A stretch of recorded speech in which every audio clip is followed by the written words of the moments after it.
नमस्कार फ्रेंड, देखिए प्रश्न है, अरुणा ने 4 वर्ष के लिए किसी धनराशि का साधारण ब्याज की एक निश्चित दर पर निवेश किया। यदि उसने इसी राशि को 6 वर्ष के लिए निवेश किया होता तो उसके द्वारा अर्जित ब्याज की राशि पहले अर्जित ब्याज की राशि से 50% अधिक होती। ब्याज की वार्षिक दर क्या है? आइए फ्रेंड्स, आज के इस वीडियो में इसी टाइप का लगभग 5 प्रश्नों को हम लोग सोल्व करने वाले हैं। और ये है आज का पहला प्रश्न। पहला प्रश्न है तो हम बिल्कुल बेसिक और आसान प्रश्न को सेट करते हैं। देखिए पहला प्रश्न क्या है कि 988 रुपये की राशि पर 18% वार्षिक दर से 5 वर्ष के अंत में कितना साधारण ब्याज अर्जित होगा। तो साधारण ब्याज निकालने का एक सिंपल सा फॉर्मूला है। वह फॉर्मूला क्या है कि ब्याज बराबर मूलधन गुना समय गुना दर बटे 100। ये है ब्याज निकालने का फॉर्मूला। ठीक है, तो बस ब्याज पूछा गया है तो ब्याज बराबर हम लोग निकाल देते हैं। मूलधन कितना है तो 988 रुपया मूलधन। समय कितना है तो 5 वर्ष, समय 5 वर्ष। दर कितना है तो बोलिए 18%। दर हो गया आपका 18% बटे 100। ठीक है, अगर कुछ कटने वाला है तो कटा दीजिए, नहीं कटने वाला है तो छोड़ दीजिए। बोलिए कटने वाला है, 5 से ये कट गया आपका 20 बार में, 2 से कट जाएगा ये 10 बार में, 2 से ये कट जाएगा 9 बार में। अब आप इसको सिंपल सा काम कीजिए, इसको 9 से गुना कर दीजिए। बोलिए 9 से गुना करने का भी ट्रिक है, 99 से गुना करने का ट्रिक है, 999 से गुना करने का ट्रिक है। क्या 10 - 1 वाला फार्मूला a - b से गुना कर देंगे। अगर आप सिंपल सा गुना करना चाहते हैं तो सिंपल सा भी गुना कर दीजिए, और नहीं तो देखिए ट्रिक क्या होता है कि 9 से गुना करना है ना, इसको किसको गुना करना है बोले 988 को।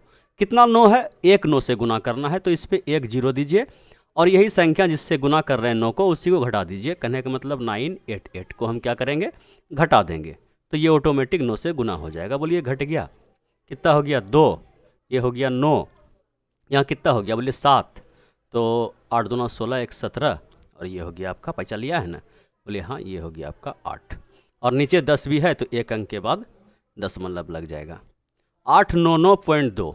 ठीक है, 899.2 हो सकता है ऑप्शन में कोई मिस्टेक हो गया है। यही इस सवाल का क्या है, सही जवाब है। बोलिए समझ पाएँ, बस सिंपल सा एक फार्मूला था, ब्याज बराबर मूलधन गुना समय गुना दर बटे 100। और हो सकता है कितने स्टूडेंट को याद भी होगा ये साधारण ब्याज निकालने का जो फार्मूला है, ब्याज बराबर मूलधन गुना समय गुना दर बटे 100। ठीक है, चलिए ये रहा क्वेश्चन नंबर 2। इसको भी देखिए, ये भी थोड़ा सा लेवल बढ़ा है। ठीक है, धीरे धीरे लेवल बढ़ाएंगे। प्रश्न क्या है, एक व्यक्ति ने इतना रुपया साधारण ब्याज पर 9% वार्षिक दर से उधार लिए, 2.5 वर्ष के अंत में उसे कितना धनराशि वापस देना होगा। ठीक है, तो सबसे पहले हम लोग ब्याज निकालते हैं। ब्याज बराबर क्या फार्मूला होता है सभी को पता है कि ब्याज निकाल देते हैं पहले हम। ठीक है, ब्याज बराबर क्या होगा तो मूलधन गुना समय गुना दर बटे 100। मूलधन है आपका कितना 8500, समय कितना है बोलिए कि 5 बटे 2 वर्ष, तो 5 को यहाँ छोड़ देते हैं और 2 को यहाँ बटे में ला दिए, 2.5 वर्ष हो गया। मूलधन गुना समय गुना दर कितना है बोलिए 9%, और बटे 100 को यहाँ चिपका देंगे। समझ पाएँ? बोलिए, तो ये 00 से ये 00 आपका कट जाएगा। इसको अगर आप 5 से गुना कीजिएगा तो कितना हो जाएगा बोलिए 5 25 करीब 5, हाथ में बचा कितना 2, 8 5 40 और 2 42। इसको क्या करना है 9 से गुना करना है और 2 से भाग देना है। तो 9 से गुना करने के लिए अभी तुरंत ट्रिक बताएं कि 425 है, 1 9 से गुना करना है, 1 0, यही 425 को फिर से 425 है, हाँ 425 को फिर से हम क्या करेंगे घटा देंगे। तो ये हो गया आपका कितना 5, और ये हो गया आपका 4 बचा ना, 4 में 2 गया 2, ये कितना हो गया बोलिए कि 12 में 4 गया 8, और ये हो गया आपका कितना 3। अब इसको 2 से भाग भी देना है, समझ पाए, इसका आधा हो जाएगा। 38 का आधा कितना 19, और 25 का आधा 12.5, 12.5। तो ये निकला क्या बोलिए, ये क्या निकला बोलिए, ये निकला आपका ब्याज 1912.5, ये ब्याज निकला। लेकिन पूछा गया है कि कितना धन वापिस देना होगा, मतलब मूलधन जो है 8500 रुपया जो उधार लिया है उसको भी तो वापस करेगा। कुल धन ये तो ब्याज हुआ, समझ पाए। तो इसमें क्या कीजिए आप 8500 रुपया को जोड़ दीजिए, ठीक है। तो ये क्या हो जाएगा, टोटल मिश्र धन बोला जाए या कुल धन बोला जाए। 2 हो गया, ये 1 हो गया, 9 5 14 के 4 हाथ में बचा 1, 9 और 1 10, समझ पाए। तो 104 12.5 ऑप्शन नंबर ए होगा इसका क्या सही जवाब। बोलिए, समझ पाए। ब्याज निकाल के और उसमें मूलधन को जोड़ दिए। मिश्र धन के बारे में इस सवाल में पूछा गया था, बताया गया था। बताइए कुल धन कितना वापस देगा। बोलिए, कोई दिक्कत? बोलिए कोई दिक्कत नहीं है। देखिए क्वेश्चन नंबर 3 को देखिए। देखिए प्रश्न है x तथा y को दो समान राशियां, x तथा y को दो समान राशियां। देखिए सवाल में थोड़ा सा लोचापनी किया है। ये x और y दोनों समान राशियां हैं, ठीक है। x तथा y क्या है, दो समान राशियां हैं। दोनों राशि जो है समान है, x बराबर y, समझ पाए। दो समान राशियां को 7.5% वार्षिक दर से क्रमशः 4 वर्ष तथा 5 वर्ष के लिए उधार दी गई, ठीक। यदि इनके द्वारा दिए गए ब्याज में 150 रुपये का अंतर हो तो प्रत्येक राशि कितनी थी। देखिए अगर दोनों राशि समान है, दोनों राशि समान है, मूलधन दोनों का क्या है, बराबर है, तो ब्याज में अंतर कौन लाएगा। बोलिए इफेक्टिव रेट। बोले इफेक्टिव रेट क्या है, तो दर और समय का जो गुणनफल होता है वही आपका इफेक्टिव रेट कहलाता है। तो अगर हम यहाँ पे देखें कि ब्याज जो मिलेगा उसका पहले वाला का 4 वर्ष वाला का इफेक्टिव रेट कितना हो जाएगा। बोलिए 7.5 गुना 4, समझ पाएँ। अगर हम इसको बढ़िया से समझा दें कि पहला का जो रेट हुआ ये हो गया 7.5, बोला जाए कि 15/2 का 4 वर्ष के लिए ये हो गया, और दूसरे का जो हो गया यही दर भी यही है 15/2 का 5 वर्ष के लिए। तो देखिए ये कट जाएगा आपका, अनुपात में रख लीजिए, ये कट जाएगा आपका 2 बार में। ये हो गया आपका 30%, इफेक्टिव रेट पहला वाला का 30%, 15 × 75/2 तो 37.5%, ठीक है। तो यही जो आप देख रहे हैं कि गैपिंग है दोनों में, ये जो गैपिंग है दोनों में, पहला वाला का जो ब्याज आया वह 30%, दूसरा वाला का जो ब्याज आया 37.5%। तो हम बोल दें कि ये जो है 7.5% का डिफरेंस है, और सवाल में बताया गया है कि यही 7.5% 150 रुपया के बराबर है, समझ पाएँ। तो क्या हो गया 7.5% बराबर 150। तो मूलधन हम लोग जो मानते हैं ये XY समान रुपया, इसको 100% भी मान लेते हैं, समझ पाएँ। तो यहाँ से 1% का वैल्यू कितना हो जाएगा। बोलिए कि 150/7.5। ये पॉइंट उड़ाइए, ऊपर 0, 15 से कटेगा, 15 × 5 = 75, 5 से ये कट जाएगा, 20 × 5 = 100। तो 1% का मान कितना आया 20, और मूलधन क्या होता है 100%, समझ पाएँ। तो 100% का वैल्यू क्या हो जाएगा, इस पर डबल 0 चिपका देंगे तो कितना हो जाएगा 2000 रुपया। प्रत्येक मूलधन कितना था, बोले 2000 रुपया। बात समझ पाएँ।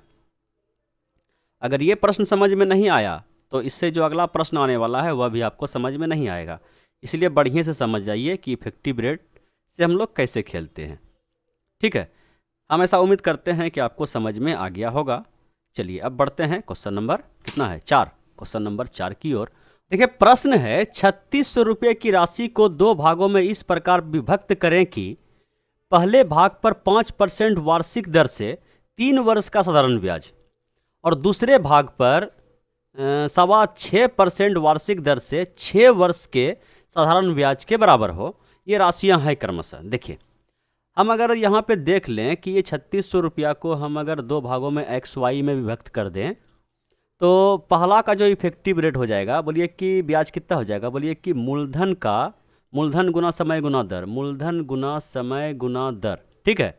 ये और ये बराबर हो जाएगा आपका मूलधन Y है, मूलधन गुना समय कितना है, बोले 4 वर्ष, मूलधन गुना समय गुना दर 24 25/4, ठीक है। ये 4 से 4 कट जाएगा और ये 5 से आपका कट जाएगा 5 बार में। कहने का मतलब क्या हो गया कि 3x = 5y। अगर हम यहाँ से x/y निकाल दें, x/y, तो ये निकल गया 5/3, ठीक है। x का मान कितना आया, बोलिए x का मान आ गया भैया 5 और y का मान आ गया 3, और ये दोनों का योग जो है 8।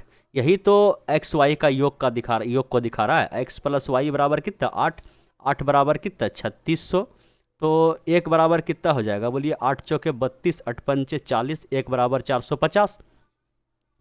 समझ पाएँ। तो पूछा गया है कि ये राशियां क्रमशः कितना कितना है, बोलिए एक बराबर 450, तो पहला राशि जो है ये 5 है। समझ पाएँ। तो 45 पंचे कितना हो जाएगा 2250, और 45 दिया 1350। पहला ऑप्शन ही आपका क्या हो गया, सही हो गया। समझ पाएँ कि एक बराबर इतना निकल गया, तो हम यहाँ से पहला राशि 5 बराबर निकाल दिए, फिर हम 3 बराबर निकाल दिए, दोनों आंसर आ गया आपका। बोलिए कोई दिक्कत, बोलिए कोई दिक्कत नहीं है। क्वेश्चन नंबर 5 लास्ट ना। बताया गया है कि अरुणा ने 4 वर्ष के लिए किसी धनराशि का साधारण ब्याज की एक निश्चित दर पर निवेश किया। यदि उसने इसी राशि को, ठीक है, मतलब किसी राशि को, एक निश्चित राशि को निवेश किया, इसी राशि को 6 वर्ष के लिए निवेश किया होता, तो उसके द्वारा अर्जित ब्याज की राशि पहले अर्जित ब्याज की राशि से 50% अधिक होती। ठीक है। अगर हम मूलधन को क्या मान लें, साधारण ब्याज दोनों में एक है, मूलधन गुना समय गुना रेट भी फिक्स है ये, और दूसरा जो है उसका भी मूलधन सेम है, मूलधन गुना समय कितना है, मूलधन गुना समय गुना दर बटे 100। यही ना ब्याज है, यही ना ब्याज है। ठीक है। तो ये बताया है कि ये वाला जो है 50% अधिक है। सबसे पहले दोनों में हम तुलना करते हैं। बोलिए 100 से 100 खत्म हो जाएगा, 100 से 100 खत्म, बोलिए x से x खत्म, r से r खत्म, ये आ गया क्या, ये भी कट जाएगा 2 3 में, ये आ गया 2:3। ठीक है। तो ऑप्शन भी दिया गया है कि निर्धारित नहीं किया जा सकता। अगर निर्धारित नहीं किया जा सकता ये ऑप्शन नहीं रहता, ठीक है, तब हम इसको कैसे बनाते। बोलिए भैया मूलधन तो सेम है, और ये जो आप बता रहे हैं ये परसेंटेज में बता रहे हैं, तो ये 2 3 जो है, ठीक है, ये 2 3 आप कैसे कर सकते हैं। बोलिए ये 2 3 का कहने का मतलब ये हुआ कि ये अगर 100 है तो ये 150 है, तो 2 3 तो 50% तो सही है। समझ पाएँ। तो बोले रेट कैसे निकलेगा, बोले नहीं निकलेगा, कुछ ना कुछ सवाल में और देना पड़ेगा, ठीक है, तब बनेगा। और ऑप्शन दे दिया है निर्धारित नहीं किया जा सकता, तो ये ऑप्शन ही हम लोग टिक करके आगे बढ़ जाएंगे। तो यही था भैया आज का लास्ट क्वेश्चन। Thank you.